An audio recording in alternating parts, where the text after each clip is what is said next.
Ok, comenzamos entonces. Los apuntes y preguntas y todo eso, creo que ya saben dónde encontrarlo. Y ese código QR también te sirve para invitar a otras personas. Si tienes un amigo, un contacto, algún vecino que podría interesar el estudio, ahí está la forma de invitarlo. Breve repaso de lo que vimos la semana pasada, el libro de Levítico, que es básicamente un manual de instrucciones para los levitas, y ellos son la tribu de los sacerdotes de Israel y están a cargo de la vida espiritual. Ellos tienen que enseñar el pueblo a ser santo y tienen que enseñar todo, básicamente, porque no tenía mucha experiencia en cómo alabar al Señor, cómo acercar al Señor. También Levítico establece los fundamentos de la salvación, que la expiación de los pecados es por medio del sacrificio de un ser vivo, por el derramamiento de sangre. Y lo más importante de este libro es la entrega de la ley al pueblo, la ley ceremonial, incluyendo las bendiciones y maldiciones establecidas por Dios en la forma del pacto. Y ese pacto que se encuentra aquí en Levítico, en el fondo, es el Antiguo Testamento. La palabra testamento quiere decir pacto. El Antiguo Pacto es eso. Es lo que sucede en Levítico. Números. El nombre del libro viene de los dos censos. Hay uno al inicio y otro al final. El primer censo dice que hay un total de 603.500 varones de edad militar en Israel. Y eso no incluye mujeres y niños y los viejitos. Los expertos dicen que probablemente en total, sumando todo eso, llegamos a más o menos 2 millones de personas. Pero el enfoque real de este número no son tanto los números, a pesar del nombre, sino lo que sucede entre los dos censos, porque pasa 38 años entre el primer censo y el último censo.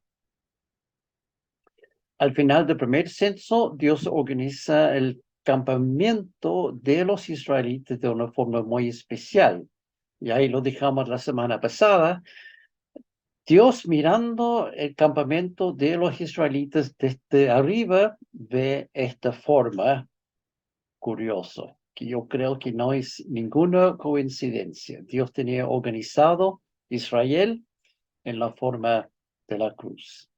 Sesión 7.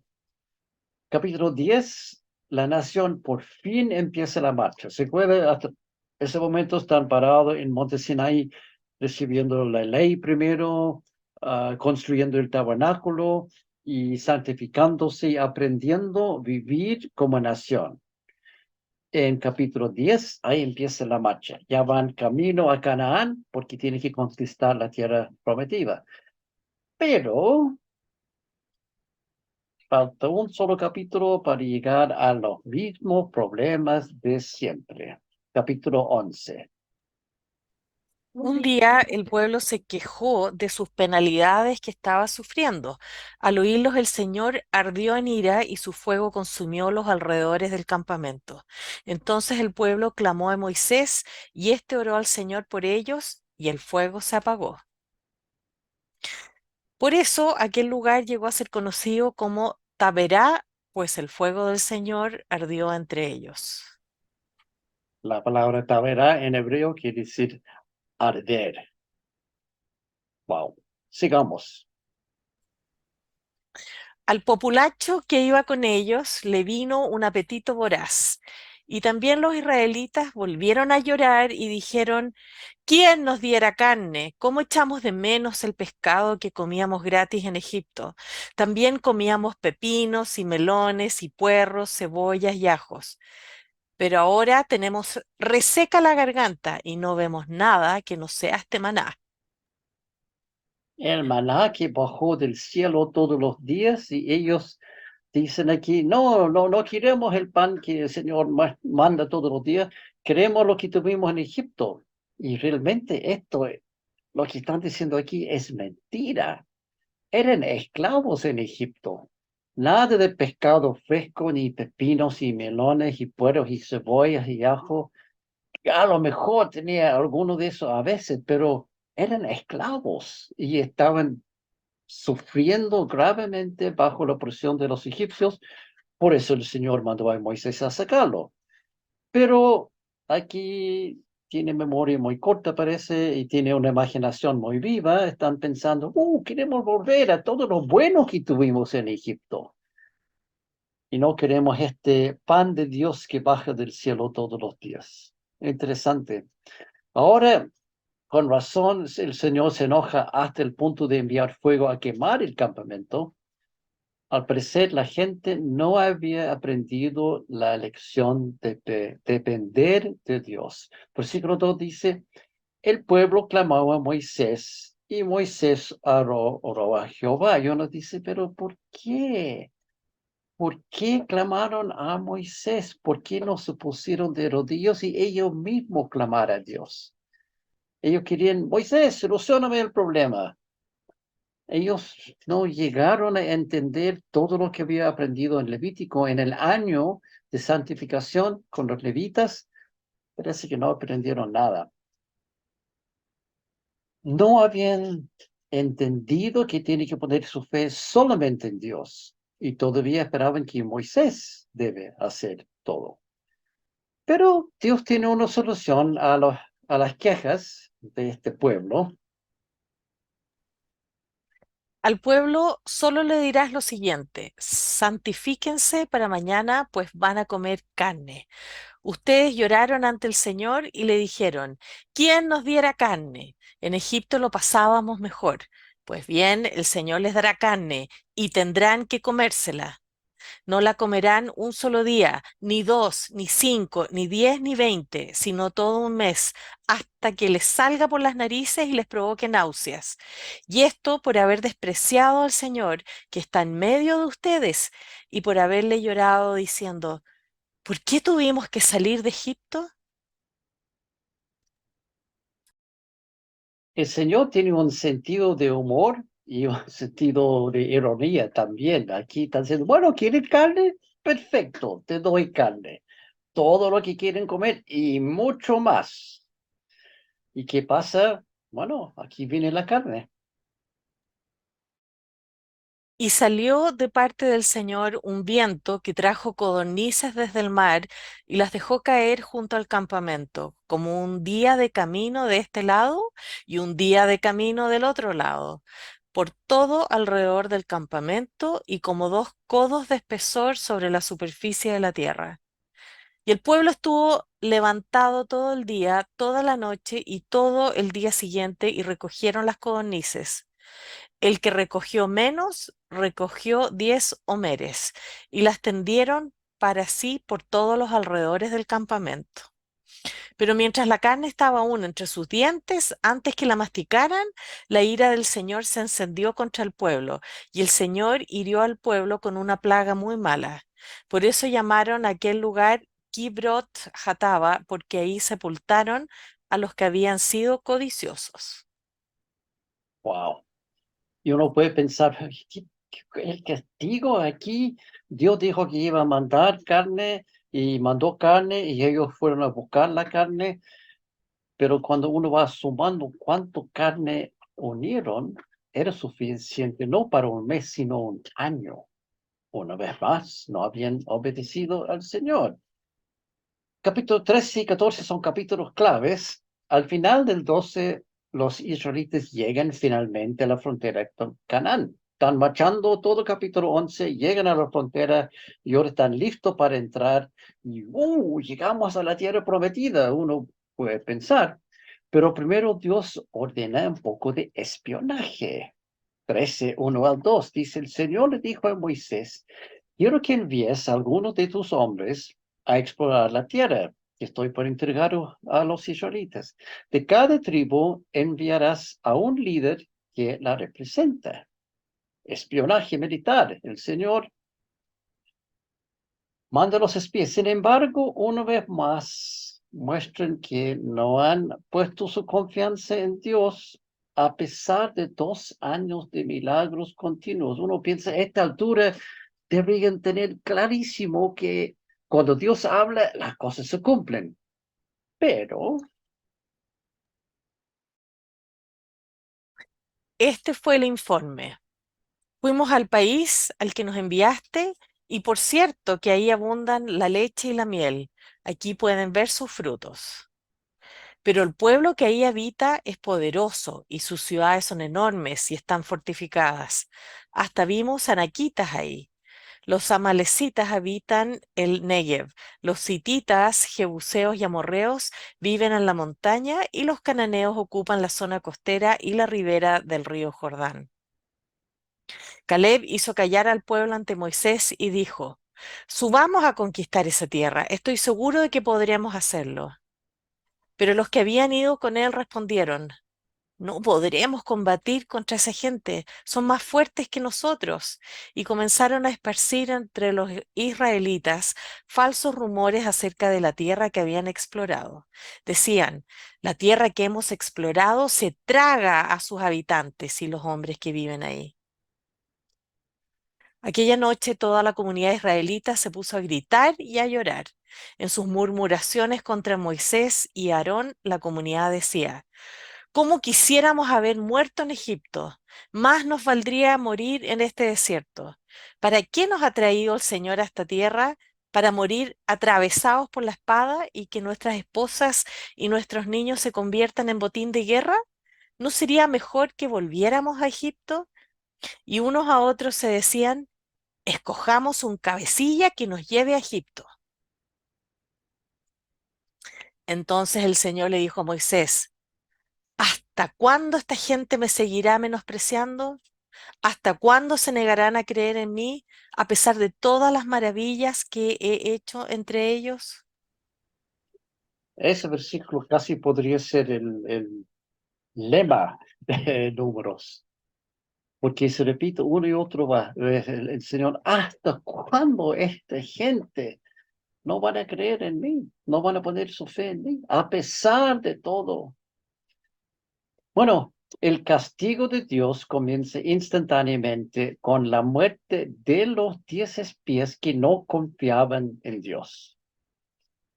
Por eso, los responsables de haber difundido este falso informe acerca de aquella tierra murieron delante del Señor, víctimas de una plaga. De todos los hombres que fueron a explorar el país, solo sobrevivieron Josué, hijo de Nun, y Caleb, hijo de Jefoné. Bueno, el resto del pueblo escucha de esto, se asusten y cambian de opinión. Ahora sí quieren entrar a Canaán. Vieron: el Señor mató a aquellos, entonces nosotros cambiamos de opinión. 14:40. Al otro día, muy de mañana, el pueblo empezó a subir a la parte alta de la zona montañosa, diciendo: Subamos al lugar que el Señor nos ha prometido, pues reconocemos que hemos pecado. El único problema aquí ya es tarde. A veces Dios nos deja abierta una puerta solamente por un tiempo, y una vez que hemos decidido no pasar por la puerta, Dios cierra la puerta y la oportunidad se va. Y eso es lo que pasó aquí. Dios abrió la puerta para que podrían entrar en la tierra prometida y conquistarlo fácilmente. No entraron y Dios cerró la puerta. No obstante, este pueblo porfiado decidió entrar de todos modos, aunque Moisés les advirtió que la puerta ya está cerrada. 41 al 43. Pero Moisés les dijo: ¿Por qué han vuelto a desobedecer la orden del Señor? Esto no les va a dar resultado. Si suben, los derrotarán sus enemigos, porque el Señor no está entre ustedes. Tendrán que enfrentarse a los amalecitas y a los cananeos, que los matarán a filo de espada. Como ustedes se han alejado del Señor, Él no los ayudará.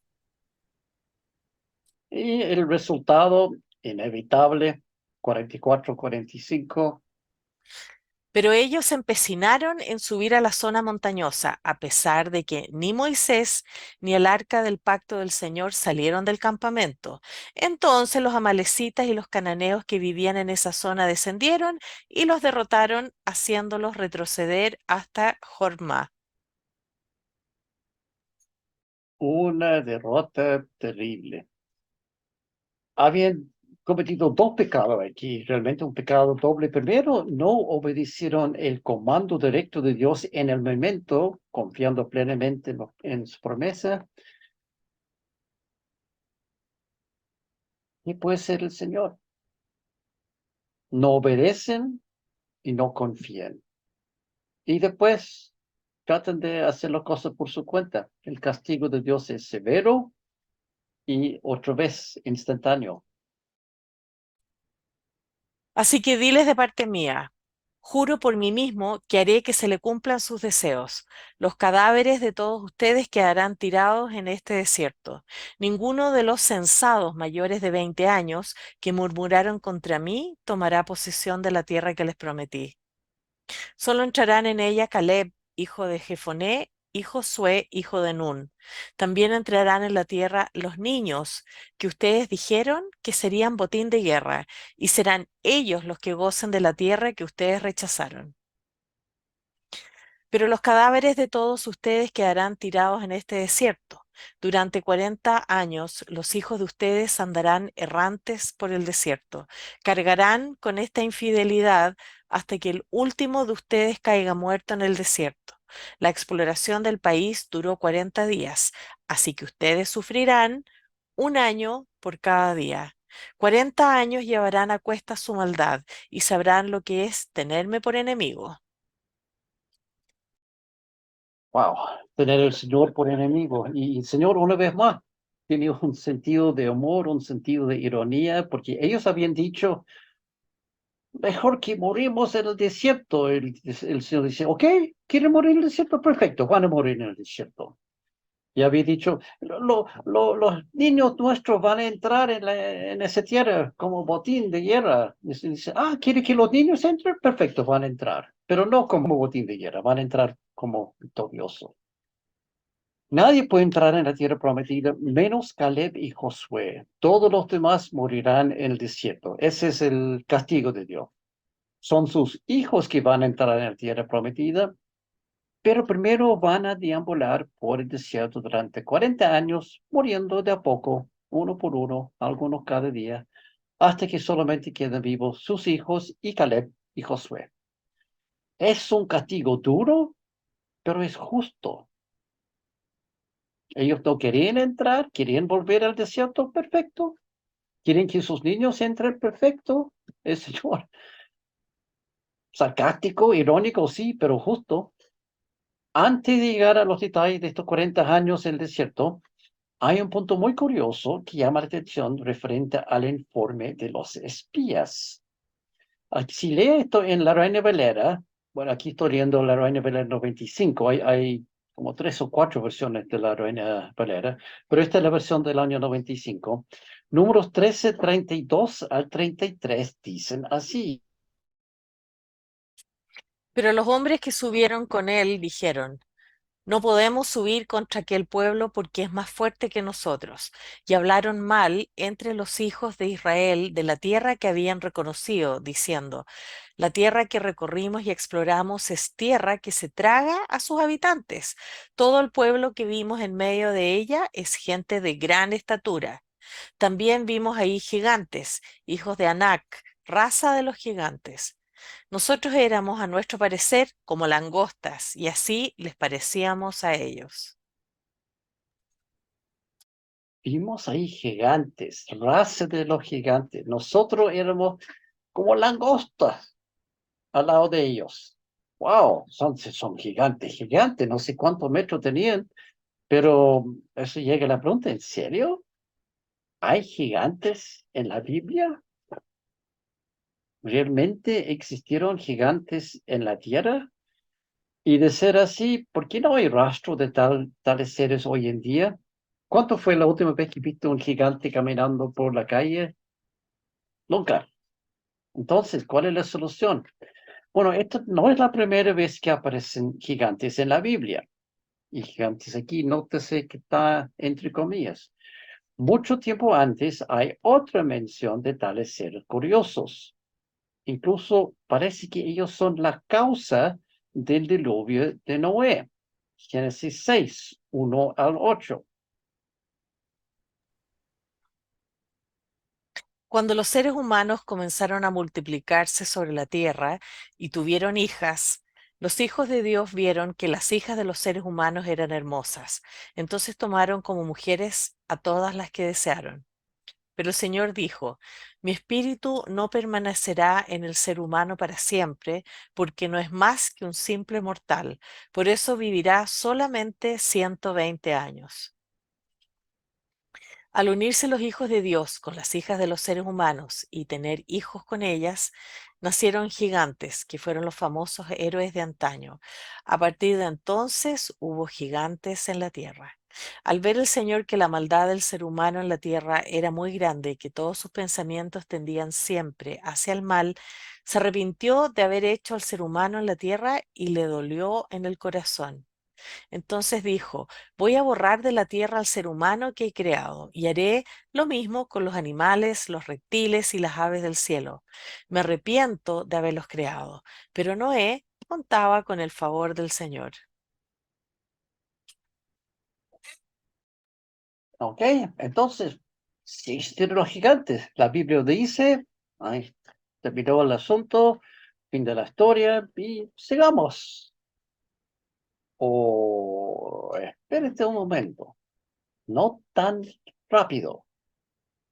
En muchas oportunidades yo he mencionado que las sectas, religiones falsas, doctrina falsa, religiones raras, todo este tipo de cosas que causan problemas, muchas veces nace de una mala interpretación de algo en la Biblia por falta de estudiarlo bien y entenderlo bien. Y aquí tenemos un caso clásico, los gigantes en la Biblia.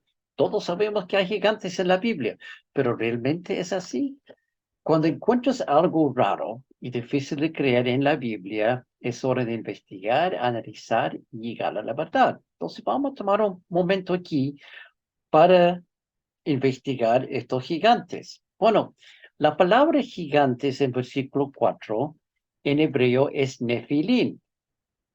Viene de la palabra raíz nafal en hebreo, y esa palabra nafal quiere decir caer, estar caído, postrado, derrocado, o como verbo derrocar, causar la caída de, hacer postrar, hacer caer, dejar caer.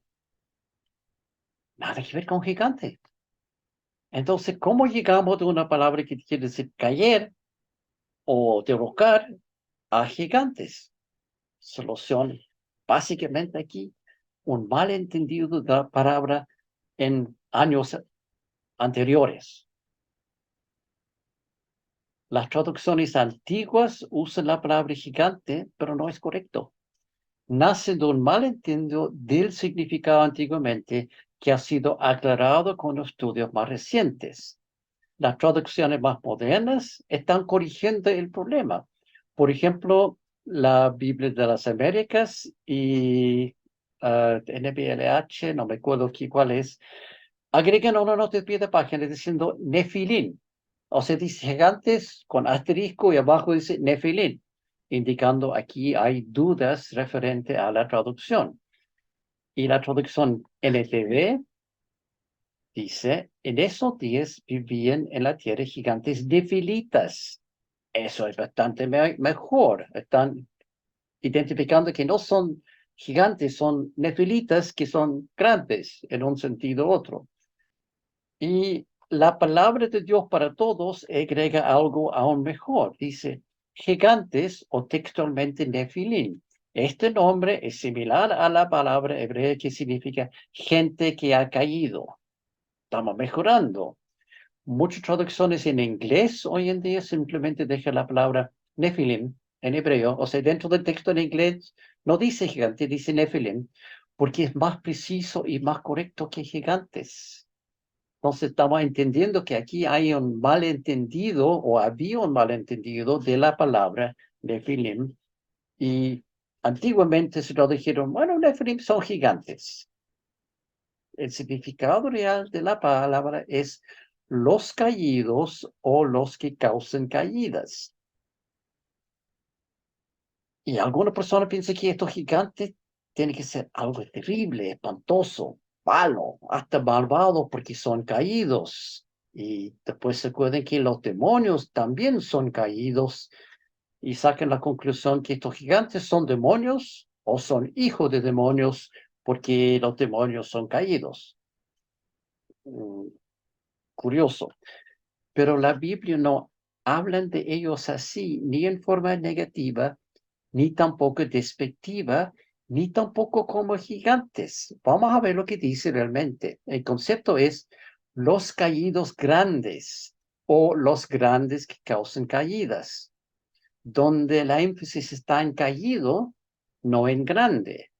Son personas caídas, sí, o que causan caídas, que también en un sentido otros son grandes, pero aquí hay un malentendido referente a cómo son grandes.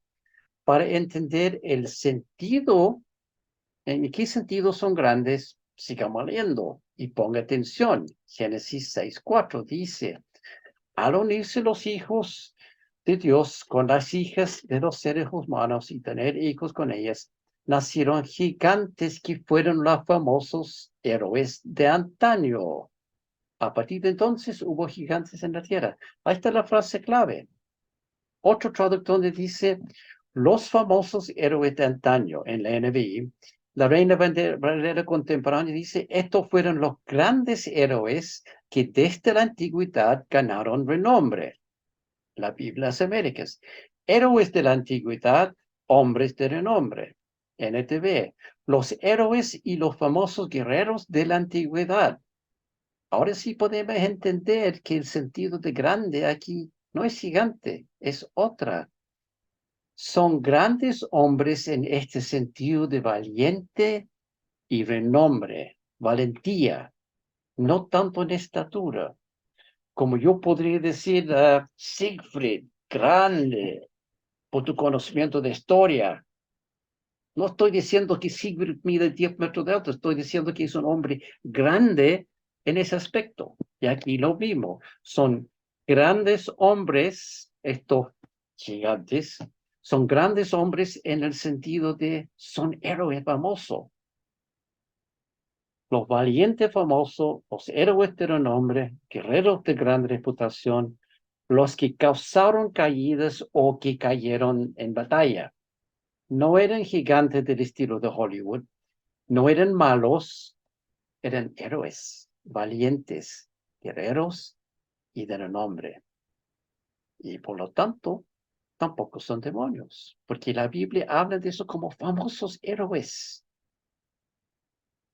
Oh, aunque quizás hay un detalle interesante en este mismo versículo. ¿De dónde vienen estos gigantes? El origen. Génesis 6, versículo 4a, o sea, la primera mitad del versículo. Al unirse los hijos de Dios con las hijas de los seres humanos y tener hijos con ellos, nacieron gigantes, o Nefilim. La NTV, lo mismo, los hijos de Dios tenían relaciones sexuales con las mujeres, daban luz a bla, bla, bla. Reina Valera, los hijos de Dios llegaron a las hijas de los hombres y engendraron hijos que son los hombres valientes. La Biblia se América, lo mismo, los hijos de Dios se unieron a las hijas de los hombres y a ellos le dieron luz hijos. Estos son los héroes. Pero aquí la frase, los hijos de Dios, las hijas de los seres humanos, llega la pregunta obvia, ¿quiénes son los hijos de Dios y quiénes son las hijas de los seres humanos? Otra vez, recurrimos a las reglas para interpretación correcta de la Biblia. Una de las reglas dice contexto, contexto, contexto. Si quieres entender algo de la Biblia, busque el contexto completo del texto. No solamente el texto en sí, sino lo que viene antes, lo que viene después. Busca el significado de las palabras, busca más detalles para llegar al contexto, contexto, contexto, y ahí va a entender mucho mejor. Primero, ¿qué dice la palabra realmente en idioma original? Bueno, hijo de Dios en hebreo es Benei Elohim. Benei es una palabra que quiere decir, viene de Ben, que es hijo, o nieto, o niño varón, o varón joven, o descendiente. Ese es el significado de Ben o Benei. Benei es plural. Entonces son hijos o nietos o varones jóvenes o descendientes ¿de qué? De Elohim. Elohim es una palabra que significa dioses, Dios, jueces, gobernantes o ángeles. Entonces son nietos de dioses, descendientes de ángeles. ¿Cómo es la cosa aquí? Por esta razón, hay una teoría que dice que esos hijos de Dios en Génesis son o ángeles o hijos de ángeles, que salieron del cielo, tomaron forma humana, tuvieron relaciones con mujeres humanas y así nacieron los gigantes. Una teoría basada parcialmente en lo que dice el texto, pero no tanto. Hay un problema con esta teoría. En los primeros 6 capítulos de Génesis, Elohim está usado solamente para referir a Dios. Solamente el Dios único. Nunca se refiere a ángeles. La Biblia no habla de ángeles como tal hasta capítulo 16. Aquí estamos recién en capítulo 6. No había mención de ángeles hasta el momento en Génesis. Y aún así, cuando llegaba a capítulo 16, usa otra palabra. No dice Benei Elohim, sino Malak, para referir a ángeles. Y ese es específicamente mensajero, ángel. Entonces, en ninguna parte en Génesis usa Benei Elohim para referir a ángeles. La palabra Elohim ocurre 2600 y tantas veces en hebreo en la Biblia y una sola vez es traducido ángeles en Salmo 8, 4, 6, que dice así: ¿Qué es el hombre para que tengas de él memoria? ¿Y el hijo del hombre para que lo vistes? Lo has hecho poco menor que los ángeles y lo coronaste de gloria y honra. Lo hiciste señorear sobre las obras de tus manos, todo pusiste debajo de sus pies. Ahí sigue el salmo. Pero en este salmo hay diferencias grandes entre las traducciones, porque esta palabra aquí, ángeles, en el original es Elohim. Pero la Reina Valera dice, los ha hecho poco menos que los ángeles. La NBI dice, pues lo hiciste poco menos que un Dios. Y la NTV, sin embargo, los hiciste un poco menor que Dios. ¿Qué hay diferencias tan drásticas en esta traducción? Uno dice ángeles, otro un Dios, otro Dios mismo. Es que los traductores no saben lo que están haciendo. Bueno, el problema básico aquí es, hay ambigüedad terrible aquí en este versículo. En hebreo, Elohim es una palabra plural, pero siempre es Dios cuando se usa con el verbo literal, perdón, el verbo singular. Si dice el Elohim, el dioses, se refiere a Dios. Ya ve, hay uno solo. Y puede ser dioses o jueces, etcétera, cuando es usado con el verbo plural. Cuando se refiere a los Elohim, bueno, son los ángeles o los dioses o los jueces o los gobernantes. Pero cuando es singular, es Dios mismo. El problema aquí en Salmo 8 no hay verbo. No hay cómo saber si esto es plural o singular en este versículo específicamente. Por eso todas las traducciones son válidas. Podría ser, ha hecho poco mejor que los gobernantes, un poco menor que los jueces. Todo sería válido. O sea, ángeles es una posibilidad, pero probablemente no lo es. Ni singular, ni plural. Todos los sentidos aquí son posibles. Entonces, Benei Elohim, hijo de Dios. Otro punto, Moisés no escribió Salmo 8. Moisés nunca usa Elohim para indicar ángeles. Para todo lo que escrito por Moisés, Elohim es Dios y nada más. Moisés nunca se refiere a ángeles como hijo de Dios en ninguna parte del Pentateuco. Hay un solo lugar en todo el Antiguo Testamento donde Benei Elohim, hijo de Dios, es traducido como ángeles válidamente, y eso en el libro de Job. pero Moisés tampoco escribió tal libro. Entonces Moisés simplemente nunca usa Elohim para indicar ángeles, ni tampoco Bnei Elohim para indicar hijos de ángeles. No está en su vocabulario. Es muy improbable que Génesis 6:4 se refiera a ángeles y tampoco hijos de ángeles. Entonces, ¿qué son? ¿Quiénes son estos hijos de Dios que Moisés menciona? La explicación en realidad no es tan complicada. Para entenderlo, hay que volver un poco en el tiempo, al principio, incluso muy al principio. Vamos a ver a Adán. Y toma un momento para entender esto. Adán tenía 4 hijos originalmente, Caín, Abel y Set. Caín mató a Abel. No hay más Abel. Tal Caín y Set. Caín tenía un hijo que se llama Enoch, Set tenía un hijo que se llama Enos. Muy originales, no sé quién copió a quién, pero ahí está. Después, por el lado de Caín, tenemos Irad y Mehujael, y por el otro lado tenemos Cainán y Malalel, y después Jared y Enoch, y Metuselén y Lamec.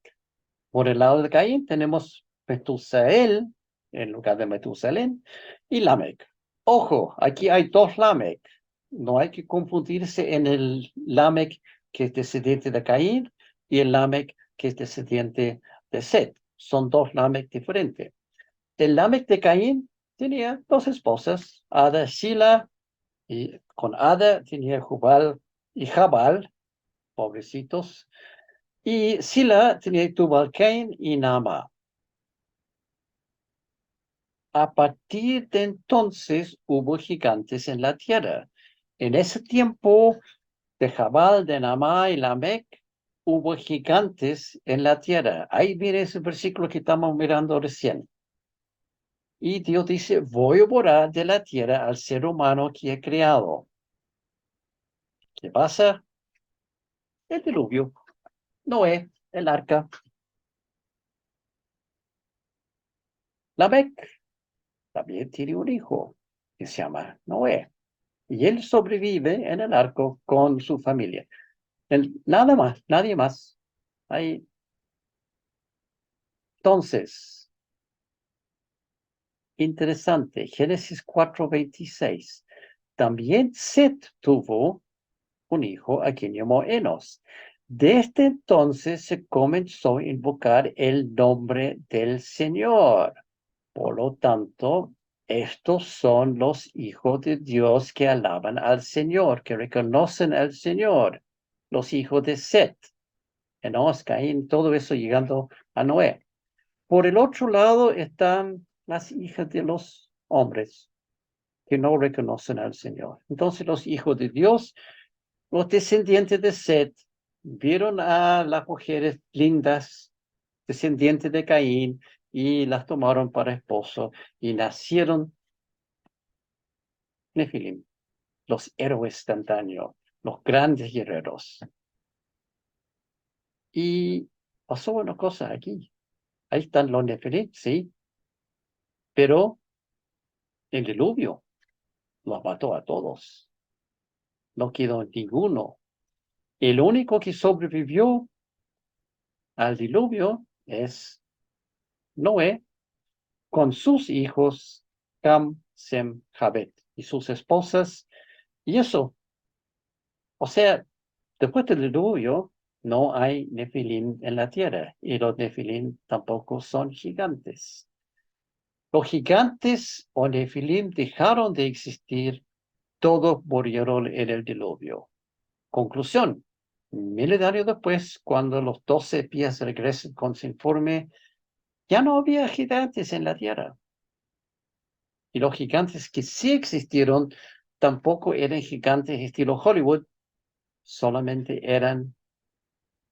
vivían en la Tierra nefilitas, los famosos héroes de antaño, grandes héroes que desde la antigüedad ganaron nombre, héroes de la antigüedad, hombres de renombre, los héroes y los famosos guerreros de la antigüedad. Esos son los nefilim. no son gigantes, no son monstruos enormes, son hombres de valentía, buenos soldados de coraje que cayeron y después fueron anulados todos en el diluvio. Pero si todos los gigantes murieron en el diluvio, ¿de dónde vinieron nuevamente miles de años después con las 12 espías en la tierra prometida? ¿Qué pasó? ¿Dios hizo más Nefilim? Números 14, 36 y 37. Dice, Los hombres que Moisés había enviado a explorar el país fueron los que, al volver, difundieron la falsa información de que la tierra era mala. Con esto hicieron que toda la comunidad murmurara. Por eso los responsables de haber difundido este falso informe acerca de aquella tierra murieron delante del Señor víctimas de una plaga. De todos los hombres que fueron a explorar el país, solo sobrevivieron Josué, hijo de Nun, y Caleb, hijo de Jefoné. entonces, ¿de dónde vinieron estos gigantes? Difundieron la falsa información. Los espías difundido este falso informe. No había gigantes, era falso. El informe de los espías en número 13 era falso. Ningún gigante, ningún nefelita en la tierra prometida, no estaban. Eran solamente los hijos de Anak, hombres mortales normales, un poco más grandes que el normal, sí, como bien formado, alto, pero hombres. Nunca nada parecido a lo que dijeron. Nosotros éramos, a nuestro parecer, como langostas, y así les parecíamos a ellos. Nada que ver. Explicación real aquí, son cobardes. No pusieron su fe en Dios, no confiaron en la palabra de Dios, no querían entrar y inventaron la historia. Y casi como, ¡ay, ahí vimos el cuco! ¡Tenemos susto! No, no vamos a entrar por ahí. Están los gigantes, están los nefelitas. Nada que ver, es un informe falso. Y por eso el Señor lo mató, porque eran mentirosos cobardes. Por su falso testimonio murieron. Por haber escuchado a los dios mentirosos cobardes, en lugar de los dos hombres rectos, veraces, fieles y valientes que confiaban en Dios, Israel debe ambular por el desierto por otros 38 años hasta que todos los cobardes mueren, antes que la nación puede entrar en la tierra prometida. Ese es el castigo de Dios. Los mentirosos mueren al instante y los que creían en la mentira van a morir lentamente por los próximos 38 años. El resto de números tiene que ver con estas vueltas en el desierto de la nación, esperando hasta que todos mueren. Y ahí está la explicación por qué tomó 38 años por cruzar un desierto que tú y yo podríamos cubrir caminando en menos de 2 semanas. Por el castigo de Dios. Entonces, capítulo 15, hay instrucciones adicionales para ofrendas y algunos reglamentos adicionales que tiene que cumplir ahora. Y es interesante que después del desastre del informe malo de no entrar en la tierra prometida y el anuncio del castigo de que todos iban a morir en el desierto, mientras que hicieron la vuelta y vuelta en el desierto, inmediatamente después de todo eso, Dios dice así. El Señor le ordenó a Moisés que eligiera a los israelitas. Después de que hayan entrado en la tierra que les doy para que la habiten, y ¿cómo es la cosa? El Señor dice que no van a entrar, y ahora dice que cuando entran, bueno, sí van a entrar en 38 años más. No son ellos, son los hijos que van a entrar, indicando que a pesar de la desobediencia de toda la nación, Dios va a cumplir su parte del pacto, igual, sin cambios. El Señor había dicho, la tierra de Canaán es de ustedes. Es una promesa. Lo había prometido a Adán, perdón, a Abraham, a Jacob, a todo Israel. La promesa sigue, porque Dios nunca va a romper su pacto. Ese era su pacto, dijo. Esa tierra es tuyo. Ahora solamente tiene que esperar los 40 años más, porque Dios es fiel, no puede mentir y siempre cumple su palabra, una cosa que los israelitas no habían entendido. El resto de este capítulo hay una serie de instrucciones referente a ofrendas y sacrificio por varios tipos de pecados, pero por lo menos saben que tienen un futuro. Pero curiosamente, las instrucciones que vienen ahora son para el futuro, no son para ellos, son para los hijos cuando lleguen a habitar la tierra. Cuando entren en la tierra, a donde los llevó y con un propósito muy claro, tendrán presente todos mis mandamientos y los pondrán por obra. Así serán mi pueblo consagrado. Yo soy el Dios, el Señor tu Dios, que los sacó de Egipto para ser su Dios. Yo soy el Señor. Entonces, el Señor está diciendo, castigo 40 años dando vueltas, pero cuando entran, voy a estar con ustedes. Yo soy el Señor su Dios. Pero el pueblo de Dios tiene que ser santo, porque Dios es santo. Debe ser consagrado, y eso es uno de los temas centrales de este libro, de ser santo y consagrado. Pero no lograron entender todo esto de la santidad, ni tampoco el concepto que es Dios que elige los líderes. Uno podría pensar nuevamente, después de ver todo esto, y con los 10 hombres que trajeron el informe falso, como ¡pah! Muerto al instante. Y todos los demás milagros, uno puede pensar, bueno, yo tengo que ser santo, tengo que hacer mi parte y tengo que obedecer los líderes que el Señor ha puesto. En capítulo 16, Moisés y Aarón tienen que enfrentar un motín, créelo o no. 16:3. Se reunieron para oponerse a Moisés y a Aarón y les dijeron, ustedes han ido ya demasiado lejos. Si toda la comunidad es santa, lo mismo que sus miembros, y el Señor está en medio de ellos, ¿por qué se creen ustedes los dueños de la comunidad del Señor? Mala idea. Un grupo de 250 rebeldes bajo el liderazgo de un tal Coré traten de eliminar a Moisés y Aarón, y una vez más el castigo de Dios es severo y rápido. Tan pronto como Moisés terminó de hablar, la tierra se abrió debajo de ellos, se abrió y se los tragó, a ellos y a sus familias, junto con la gente y las posesiones de Coré.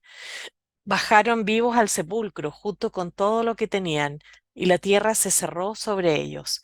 De este modo fueron eliminados de la comunidad. Y los 250 hombres que ofrecían incienso fueron consumidos por el fuego del Señor. Mala idea enfrentar a Moisés y Aarón de esa forma, tratando de quitar ese liderazgo que el Señor mismo había puesto en ellos. Una señal bastante convincente de que Moisés tiene la bendición y autoridad de Dios para liderar la nación. Y otra vez, ven un milagro, un desastre terrible, un terremoto que abre, que traga los hombres de Corea, y después un fuego que consume los 250 rebeldes, y dice, ok, seguramente la gente van a tomar nota de eso y se van a callar y se van a sentir, ok, calladito me quedo.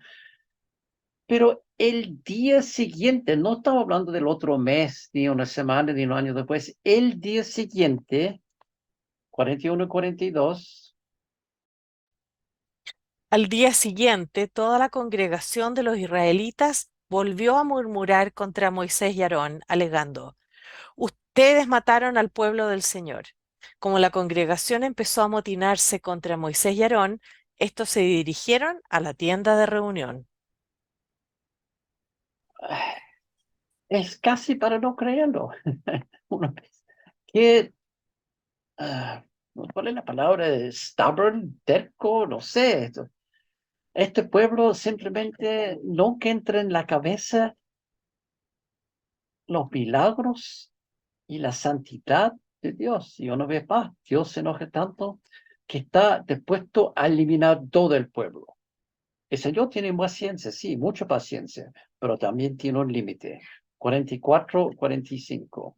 Dice, el Señor le dijo a Moisés, apártate de esta gente para que yo lo consuma de una vez por todos. O sea, el Señor se acabó su conciencia, su paciencia y dice, no, ok, Moisés, tú a un lado y yo voy a terminar esto. Y una vez más, la acción rápida de Moisés y Aarón logra salvar la nación. 46 al 49. Moisés le dijo a Aarón, toma tu incensario y pon en él algunas brasas del altar. Agrégale incienso y vete corriendo a donde está la congregación para hacer propiciación por ellos, porque la ira del Señor se ha desbordado y el azote divino ha caído sobre ellos. Aarón hizo lo que Moisés le dijo y corrió a ponerse en medio de la asamblea. El azote divino ya se había desatado entre el pueblo, así que Aarón ofreció incienso e hizo propiciación por el pueblo. Se puso entre los vivos y los muertos y así detuvo la mortandad. Con todo, 14.700 personas murieron, sin contar las que perdieron la vida por causa de Coré. Una vez que cesó la mortandad, Aarón volvió a la entrada de la tienda de reunión donde estaba Moisés. Yo lo había dicho antes. Si yo estaba en posesión de Moisés, pues, no sabe qué, hazlo. Aquí yo me pongo a un costado y matas a todos. Pero Moisés, siendo mucho mejor hombre que yo, dije, Señor, no, Aarón, rápido, incienso, anda, ponte entre Dios y el pueblo para salvar el pueblo. Este hombre tenía compasión y misericordia. Si no fuera por la rápida reacción de Moisés y Aarón, parece que Dios iba realmente a destruir toda la nación y comenzar de nuevo con solamente Moisés y Aarón. Por desobediencia, falta de santidad y falta de entender quién Dios es, habían traído la ira de Dios encima toda la nación. Capítulo 17 y 19 agregan aún más reglamentos y leyes y más deberes y responsabilidades para los sacerdotes y levitas, pero en capítulo 20 llegamos a un momento bastante triste, casi al final del libro ahora.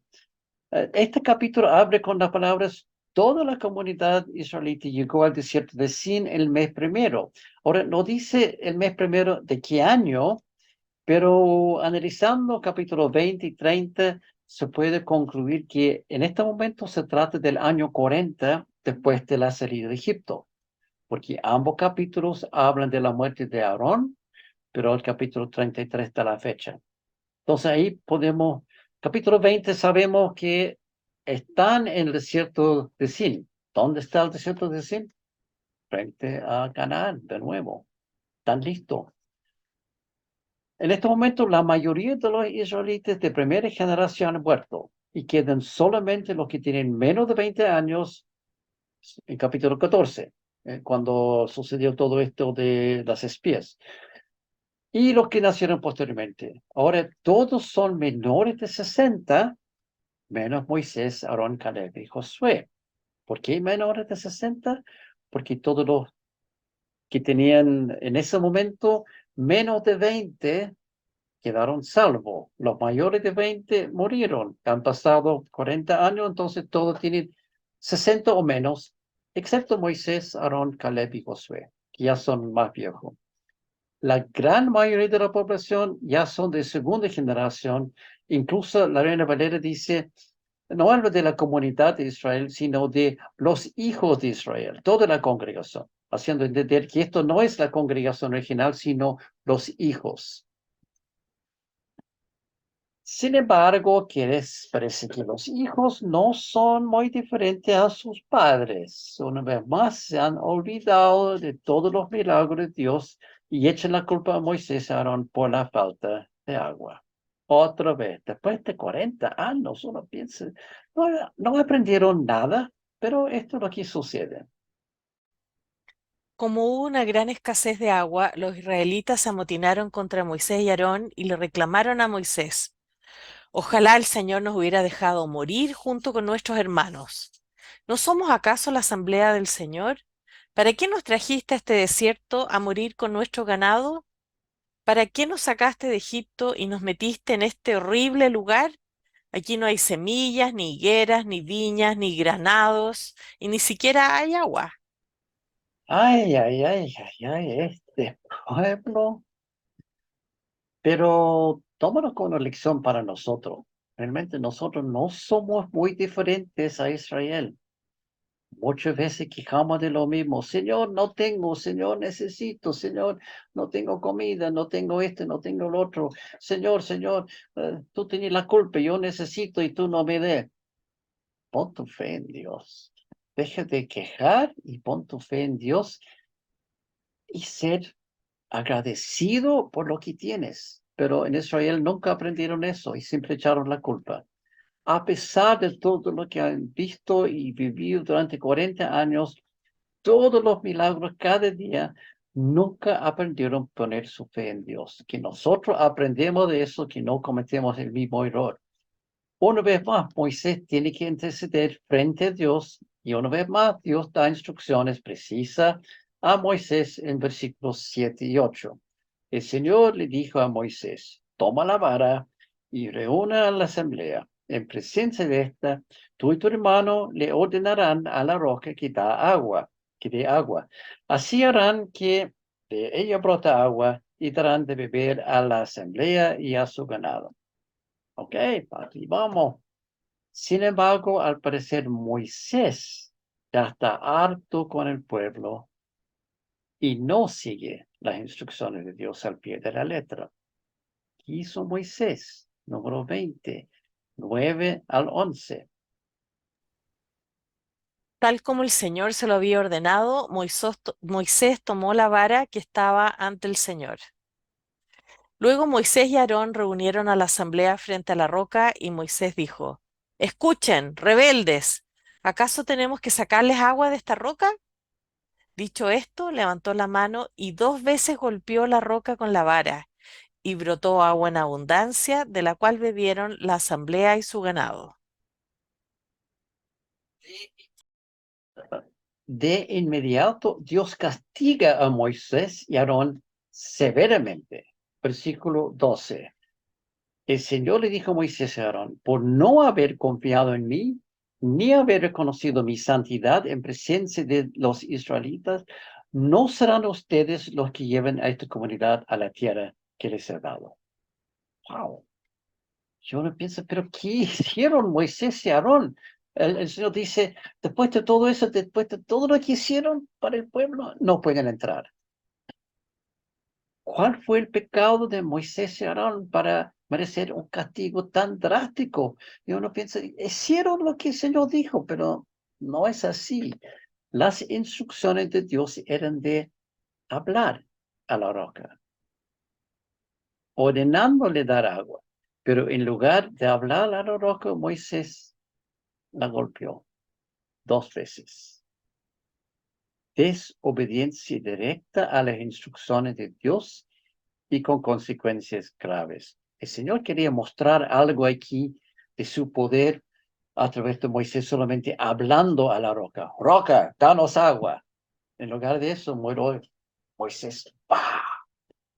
Igual salió agua, pero no de la forma que el Señor había dicho. Peor aún es la arrogancia de Moisés con sus palabras. ¿Acaso tenemos que sacarles agua de esta roca? O sea, está diciendo: yo con Aarón, nosotros vamos a sacar agua de roca. No está dando la gloria a Dios, sino está diciendo: sí, nosotros, Moisés, el gran Moisés y Aarón, nosotros vamos a sacar agua y lo vamos a hacer de otra forma. ¡Pah! ¡Pah! Con la vara. Moisés se está tomando el lugar de Dios. Él, presumiendo que él mismo iba a sacar agua de la roca por su propio medio. Moisés, no Dios. Y al hacer eso, Moisés está robando la gloria de Dios. por sí mismo. Grave error, porque el Señor había dicho en Isaías, yo soy el Señor, ese es mi nombre. No entrego a otros mi gloria. Dios no comparte su gloria con nadie. Puede tener a muchos profetas y personas que actúen en su nombre, pero la gloria no es para la persona, la gloria es siempre para Dios. Y Moisés aquí está diciendo, yo voy a sacar agua de esta roca con mi vara. El tema central de este libro, se acuerda al inicio, es obediencia y bendiciones y desobediencia con castigos. Y también otro tema central, la santidad de Dios. Y aquí Moisés es culpable de infligir ambos.